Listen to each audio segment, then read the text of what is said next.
Voici une observation faite au rond-point de Couillet à hauteur d'ING.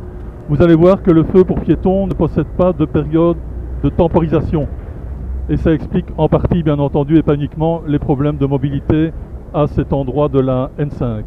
Constatez ici, la piétonne appelle le feu pour passer. Elle obtient immédiatement le feu vert et traverse donc la chaussée.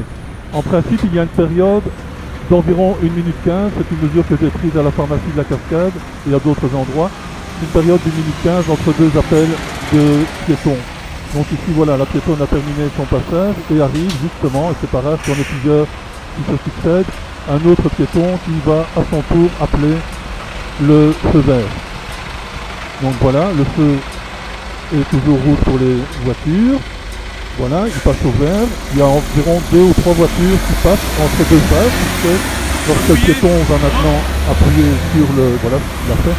Il a appuyé, il obtient directement le feu vert pour lui.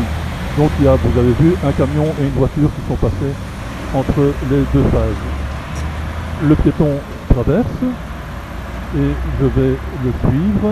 Voilà, le feu devient rouge pour les piétons, mais j'arrive tout près du poteau, je peux appeler moi-même le feu vert en tant que piéton.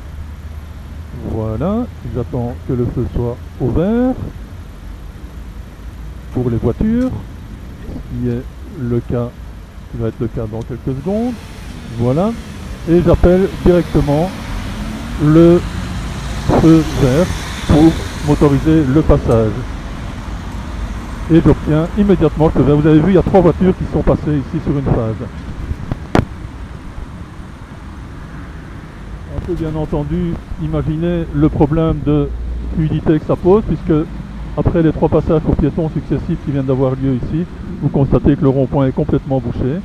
Vraisemblablement que les voitures sont à l'arrêt jusqu'à l'entrée de la R3. Et sur la N5, bien évidemment, le phénomène est identique.